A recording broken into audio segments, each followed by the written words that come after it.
వెతలు తీరును, కృపలు దొరుకును, సాటి లేనిది యేసుని నామం. యేసునామమే మధురం, మదిలో తలచిన ధన్యం. యేసునామమే మధురం. ప్రభువునందు ప్రియమైన దేవుని బిడ్డలారా, నేటి వాక్య ధ్యానం కొరకు ప్రార్థిద్దాం. మమ్మలను మిక్కిలుగా ప్రేమిస్తున్న మా తండ్రి, వందనాలు, స్తోత్రాలు. మీకు కృతజ్ఞతలు చెల్లిస్తూ ప్రార్థిస్తున్నాము. మీ వాక్యము చేత మాతో మాట్లాడమని యేసు నామమును వేడుచున్నాము. ఆమేన్. ప్రియమైన దేవుని బిడ్డలారా, ప్రకటన గ్రంథము 2వ అధ్యాయము మనకు 4 సంఘాలకు ప్రభువు రాయించిన ఉత్తరాలు. సంఘము ఎక్లేషియా, కాల్డ్ అవుట్, వెలుపటికి పిలువబడిన ప్రజలు, లోకము నుండి వేరు చేయబడిన వారు సంఘం. సంఘానికి విరోధి అపవాది, సంఘానికి విరోధి లోకం. కనుక సంఘమునకు ప్రభువు నామమును బట్టి శ్రమలు. సంఘము పట్ల దేవునికి ఒక ప్రణాళిక. కనుక క్రీస్తు సంఘం క్రీస్తు యొక్క వధువు. క్రీస్తు యొక్క సంఘం పెంతెకొస్తు పండుగ నాడు నుండి కృపాకాలములో ప్రభువు రాకడ వరకు ఆయన నామమునందు విశ్వాసం ఉంచినటువంటి సార్వత్రిక ప్రజలకు చెందినది సంఘం. యేసుక్రీస్తు ప్రభువును అంగీకరించినటువంటి వ్యక్తులు ఎఫెసు పట్టణంలో, ఆ ప్రాంతంలో ఉన్నటువంటి సంఘానికి 2వ అధ్యాయంలో మొట్టమొదటి 7 వచనాల్లో వ్రాసినటువంటి విశేషాలు నిన్న ధ్యానించాం. ఎఫెసు పట్టణానికి 50 మైళ్ళ దూరంలో ఉన్న స్ముర్న అనేటువంటి పట్టణం. ఈ పట్టణంలో ఇప్పుడు ఇజ్మీర్ అనే ప్రాంతం స్ముర్న సంఘంగా చెబుతారు. ఆ ప్రాంతంలో ఉన్నటువంటి సంఘానికి ప్రభువు వారు వ్రాయించినటువంటి కొన్ని విషయాలు మనం చూడాలి. మొదటివాడు కడపటివాడు అయి ఉండి మృతుడై మరల బ్రతికిన వాడు చెప్పు సంగతులు. Nothing but Jesus Christ. యేసుక్రీస్తే. మొదటివాడు యేసే, కడపటివాడు యేసే, మృతుడైన వాడు యేసే, మరల బ్రతికిన వాడు కూడా యేసు ఒక్కడే. మృతుడై మృతులలో నుండి ప్రథమ ఫలంగా లేచిన వాడు ప్రభువైన యేసుక్రీస్తే, ఇంకెవరు లేరు. ఆయన ఏం చెబుతున్నాడు? సంఘమా, స్మరణలోని సంఘమా, నీ శ్రమను నీ దరిద్రతను నేను ఎరుగుదును. ఇవాళకి చాలామంది ప్రభు బిడ్డలు ఇదే ప్రశ్న తమ హృదయాల్లో అడుగుతూ ఉంటారు. దేవా, నా శ్రమ, నా ఆర్థిక దారిద్ర్యత నీకు తెలుసా తెలీదా? నేను ఎరుగుదును అన్నాడు ఆయన.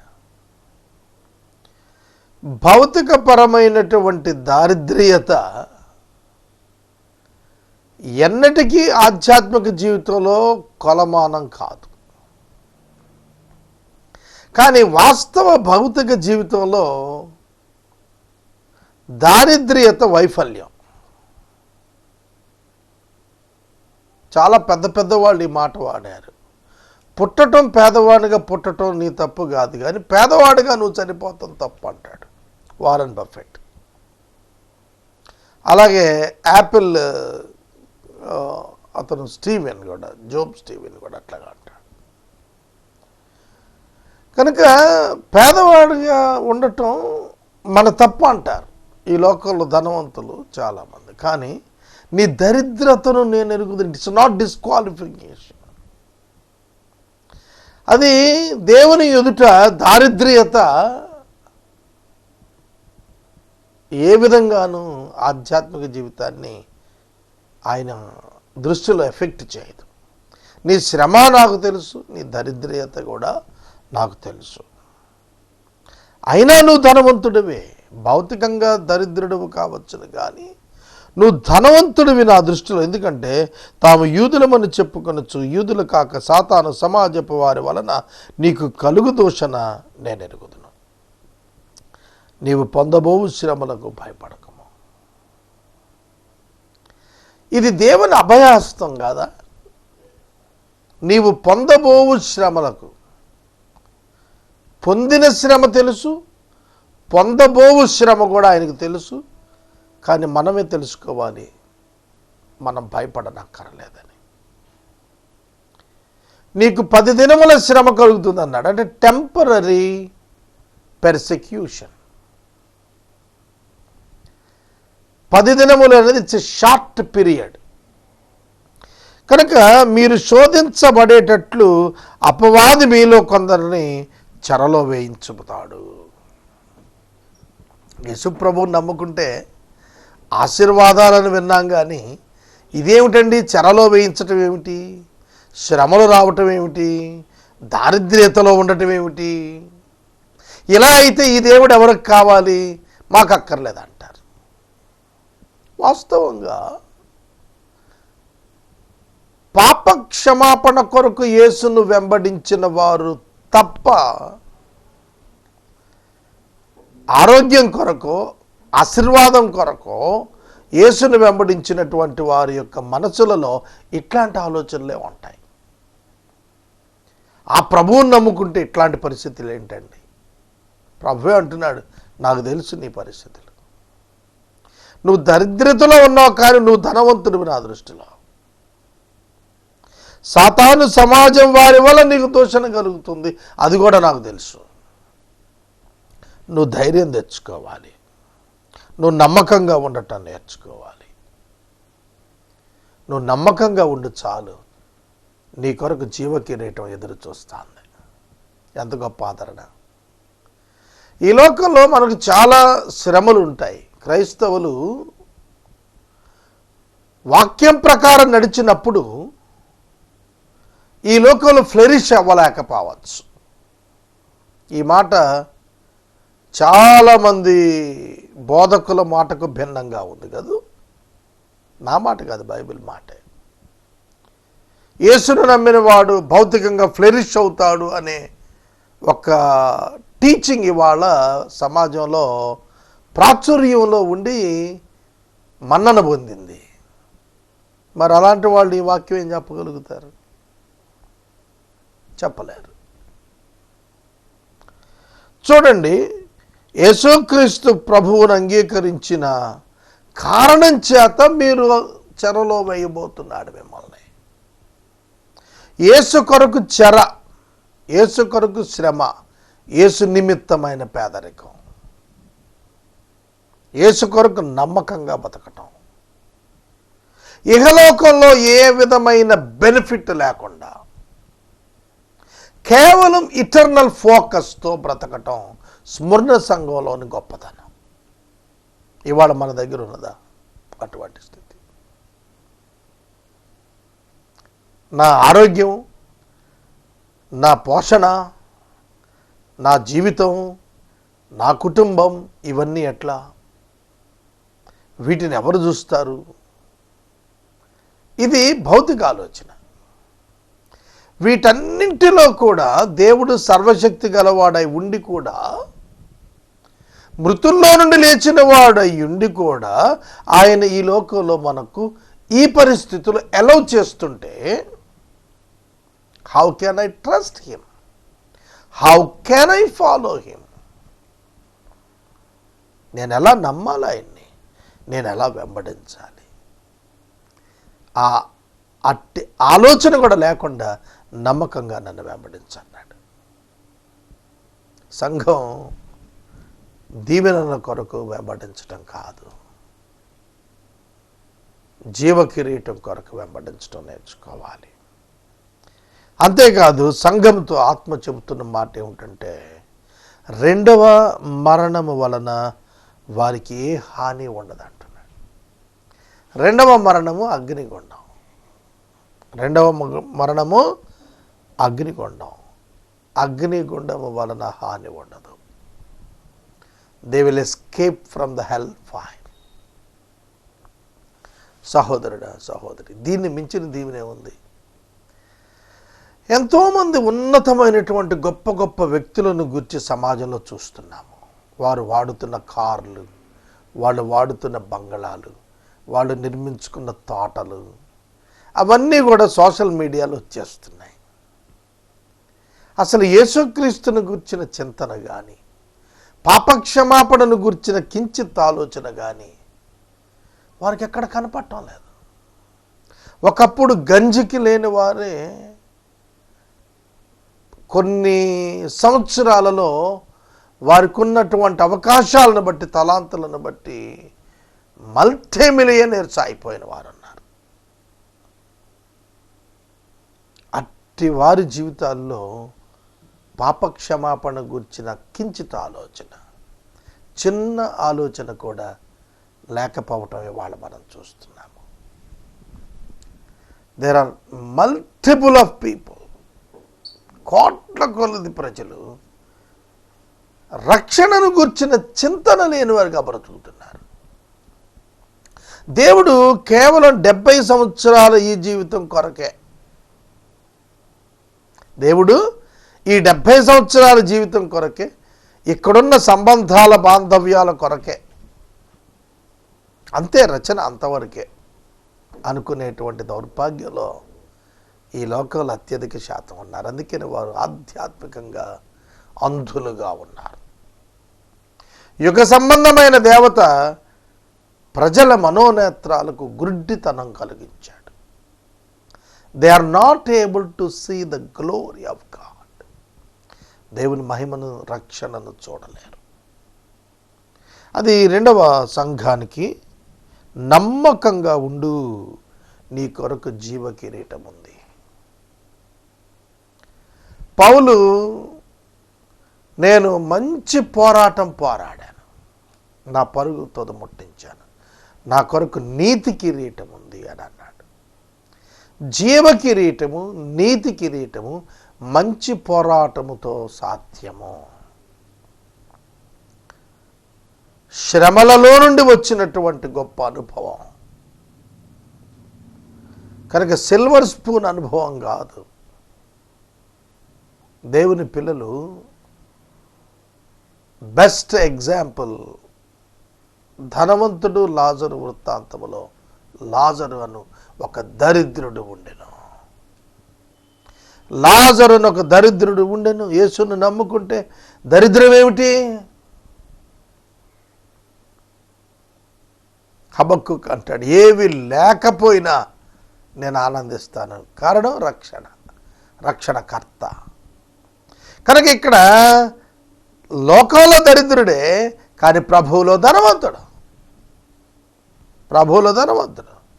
సాతాను సమాజం ఉన్నది ఈ లోకంలో. యూదులు కాక సాతాను సమాజం, యూదులు కాక సాతాను సమాజం దూషిస్తారు.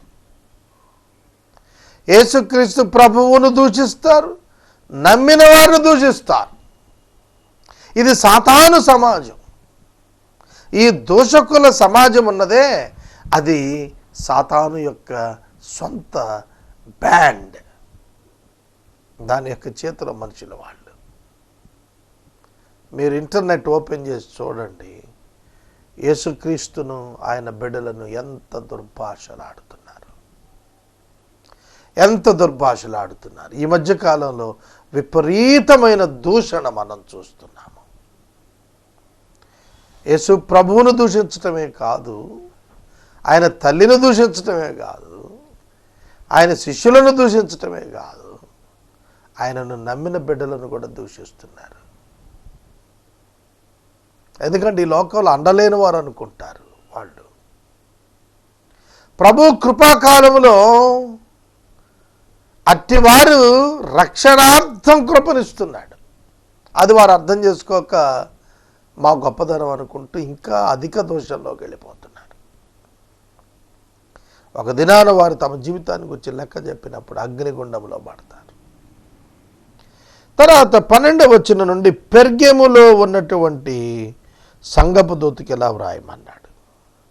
మీరు ఒక్కొక్క ఉత్తరం దగ్గర యేసుక్రీస్తు తనను పరిచయం చేసుకుంటున్నటువంటి విధానం మనకు కనిపిస్తుంది.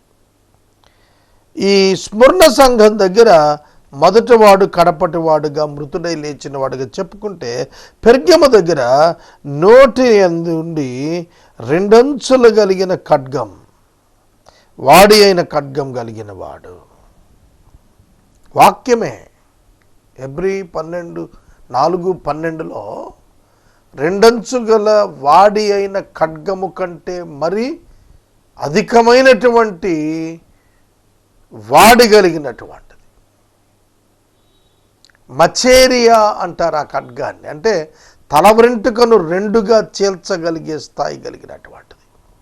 అటువంటిది మూల్గులలోనికి దూరుచు విభజిస్తూ పోతుందంటాడు. అది హృదయాన్ని పరీక్షించేటువంటిది అని చెప్పాడు. కనుక వాక్యం హృదయాన్ని పరీక్షిస్తుంది. ఆ వాక్యమైన వాడు ఏం చెబుతున్నాడు? సాతాను సింహాసనమున్న స్థలాలలోనూ కాపురమున్నావు. అదేంటి?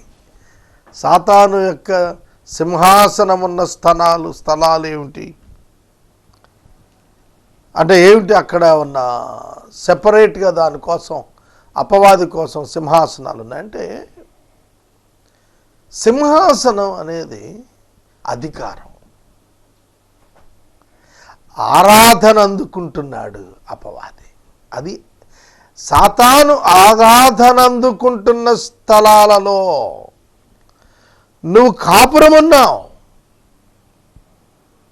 అని నేను ఎరుగుదును. మరియు విశ్వాసివయ్యుండి నన్ను గూర్చి సాక్షి అయిన అంత్యపోయిన వాడు మీ మధ్యన చంపబడిన దినంలో నీవు నా నామమును గట్టిగా చేపట్టి నా యందలి విశ్వాసం విసర్జింపబడలేదు. అంత్యప్ప హతసాక్షి అయినప్పుడు, చంపబడినప్పుడు భయంకరమైనటువంటి టెర్రర్ పరిస్థితుల మధ్యలో నీవు నా నామాన్ని చేత గట్టిగా పట్టుకున్నావు, నన్ను వదిలిపెట్టి వెళ్ళిపోలేదు. అవును, ఒక శ్రమ వస్తుందంటే వదిలిపెట్టి వెళ్ళటానికి భయం వేస్తుంది, మనకు పారిపోవాలనిపిస్తుంది. శిష్యులు గెత్సేమనేలో యేసు ప్రార్థన అనంతరం జరిగిన సంభవాలు మీరు చూస్తే చెదిరిపోయారు, పారిపోయారు. యేసును సిలువకు అప్పగించిన వెంటనే పారిపోయారు. ఆయన అప్పగించబడిన వెంటనే పారిపోయారు.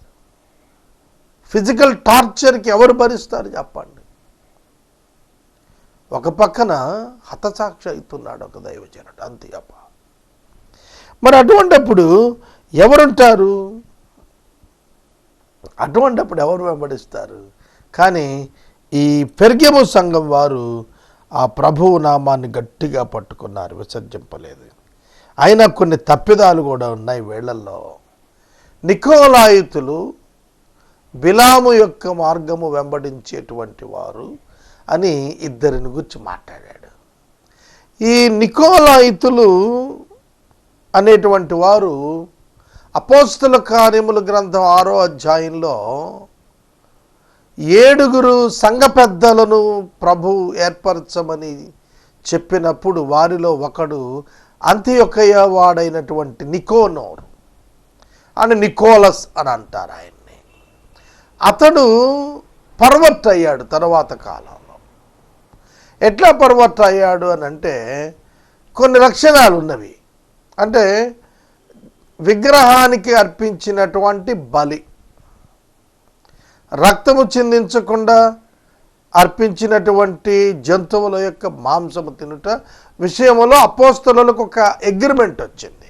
అది తినకూడదు అనేది క్రైస్తవుని పట్ల ఒక భావన వారు రాసుకున్నారు, దానికి ఎగెనిస్ట్గా వెళ్ళారు. అలాగే శరీర సంబంధమైనటువంటి వ్యభిచారము విషయంలో ఆత్మకు పాపం అంటదని చెప్పి అగ్నాస్టిక్ అనేటువంటి ఒక గుంపుకు చెందిన వారికి దగ్గరగా ఉంటుంది ఈ నికోలాయితుల యొక్క బోధ. ఇమ్మోరాలిటీని, అపవిత్రతను గురించి వారు పాటించుకోరు. అలాగే మందిర సంబంధమైనటువంటి విషయాల పట్ల అన్యజనులు ఏ విధంగా అయితే ఈ వ్యభిచారాన్ని ప్రోత్సహించుకుంటారో అలా మందిర వ్యభిచారం తప్పు కాదన్నట్టుగా వారు అభ్యాసం ప్రయత్నం చేశారు. కనుక ఈ వ్యభిచార విషయంలో, ఇమ్మోరాలిటీ విషయంలో, విగ్రహారాధన విషయంలో వారు పట్టింపు లేని వారుగా అన్యులతో ఏకమైపోయారు. బిలామును గురించి మనం ఎరిగి ఉన్నాం. అతడు ధనాపేక్షతోటి అన్యులతో కలిసి దేవుని ప్రజలను హింసించాలనుకున్నాడు. అలాంటి వారందరినీ కూడా నువ్వు నీలో ఉంచుకున్నావు. అటువల్లనే నికోలాయితుల బోధ అనుసరించేవాడు నీలో ఉన్నారు. కావున మారు మనసు పొంది సెపరేట్ ఫ్రమ్ దెమ్. అట్టివారు బిలాము ఆశ నెరవేర్చువారు, నికోలాయితుల యొక్క బోధన అనుసరించువారు నీలో ఉంటే వారికి నువ్వు దూరంగా వెళ్ళాలి. మారు మనసు పొందు. సంఘంలోనే ఉన్నాం అని చెప్తున్నారు, కానీ సంఘములో ఉన్నవారు పవిత్రముగా, పరిశుద్ధముగా జీవించాలి. కాంప్రమైజింగ్ విత్ ద వరల్డ్, లోకముతో రాజీ పడినటువంటి జీవితం, అటువారికి దూరంగా వెళ్ళాలి. ఇవాళ కాంటెక్స్ట్లో మనం మాట్లాడాల్సి వస్తే కులమెత్తుతున్న సంఘాలు, కట్నము విషయం ఉన్న సంఘములు, కనుక డాక్టర్స్ విషయం ఎత్తుతున్న సంఘాలు, వీటి విషయంలో జాగ్రత్తగా ఉండాలి. అట్టివారికి దూరముగా జరగమంటున్నాడు. తీతుకు పత్రికలో మతభేదాలు కలిగించేవాడిని అపవాదికి అప్పగించి దూరంగా వెళ్ళమన్నాడు అట్లాంటి వాడికి.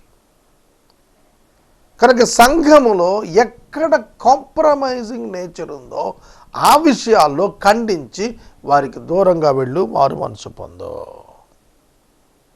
లేకపోతే నేను వచ్చి నా నోట నుండి వచ్చు ఖడ్గము చేత, అంటే వాక్యముతో నేను యుద్ధం చేస్తాను.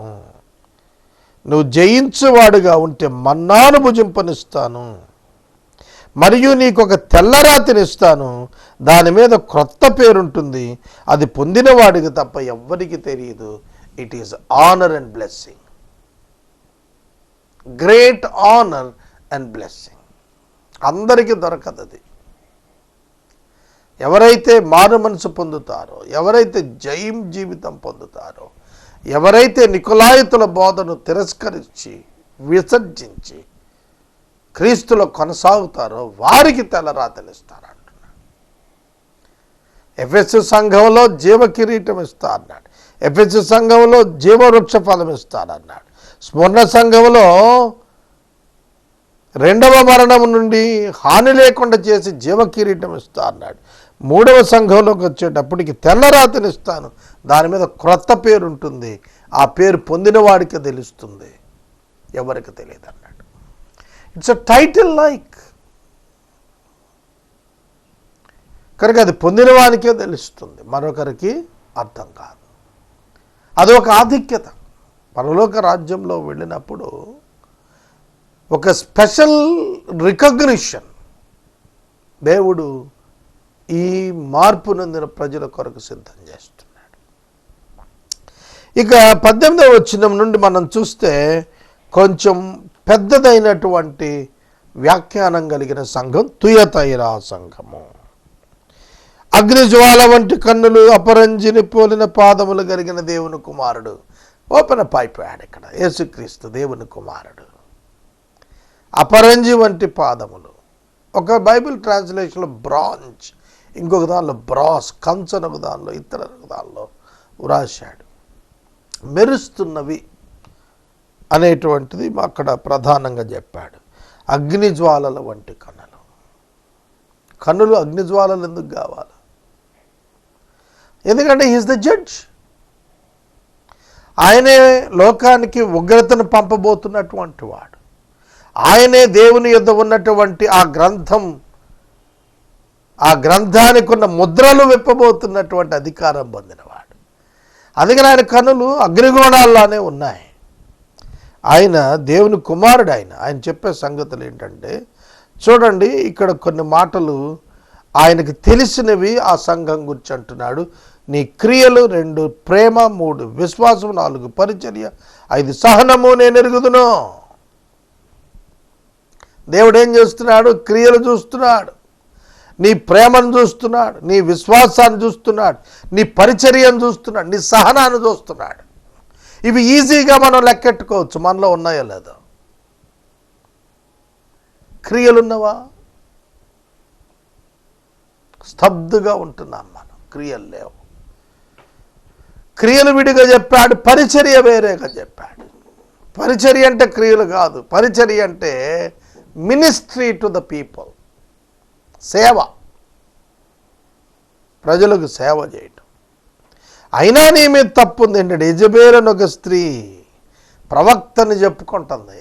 యెజబేల్ అనేటువంటి స్త్రీ, యెజబేలే కదా ఏలియాను చంపుతానని ప్రమాణం చేసినటువంటిది. యెజబేలే కదా ఆ యొక్క ద్రాక్ష తోటను బలవంతాన లాక్కున్నది. కాబట్టి బలవంతమున లాక్కునేటువంటి వ్యక్తిత్వం ఉన్నటువంటి వ్యక్తులు, విగ్రహాలకు బలిచ్చిన తింటూ దాసులను నా దాసులకు బోధిస్తూ అని మోసం చేసేటువంటి బోధకుడు. తుయితైలో కూడా మోసం చేసేటువంటి బోధకులు ఉన్నారట. మారు మనసు పొందటానికి దానికి సమయం ఇచ్చాను, కానీ జారత్వం విడిచిపెట్టి మారు మనసు పొందటం లేదు. అది ఇదిగో నేను దాన్ని మంచం పట్టించి, అంటే విగ్రహారాధన చేస్తుందన్నమాట.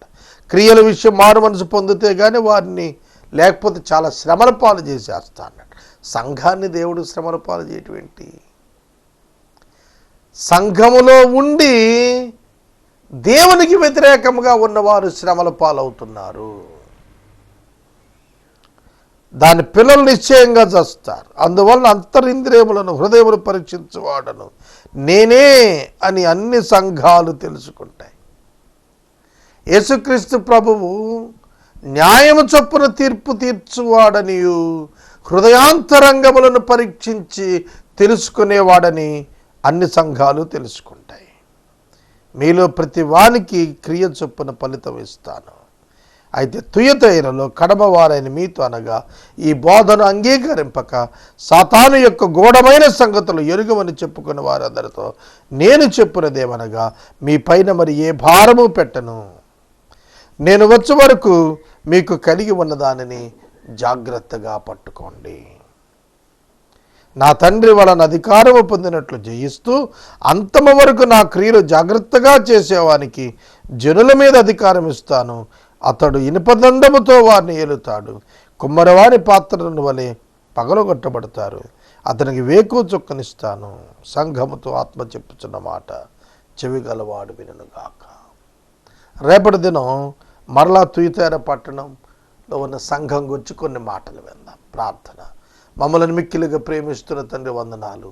వాక్యం విన్న బిడ్డలను దీవించండి. యేసునామాన్ని అడుగుచున్నాము తండ్రి. అయిన దేవుని ప్రేమ, కుమారుడైన యేసయ్య కృప, పరిశుద్ధాత్మని యొక్క అన్యోన్య సహవాసం సదా మనకు తోడైనగాక.